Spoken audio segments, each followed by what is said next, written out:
Hi, it's me, Broken Beak Man. Now, I know for some of you, cold weather is the norm, but being a Southern California boy, it is not for me. So I'm still kind of amazed living up here in Northern California when we have ice in the morning. Yeah, I got up, it was 29, just to see some of the little miracles. Let me show you.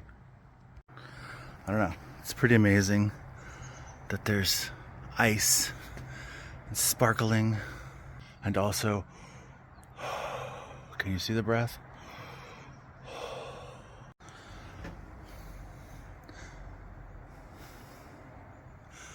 Sparkle, sparkle.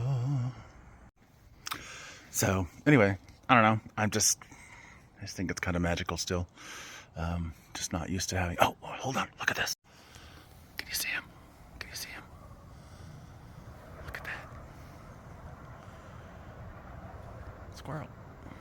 Anyway, just a little morning tidbit for you, just to say how do. And I'm out here with no jacket, just freezing my ass off at 30 degrees. So hope you guys are well.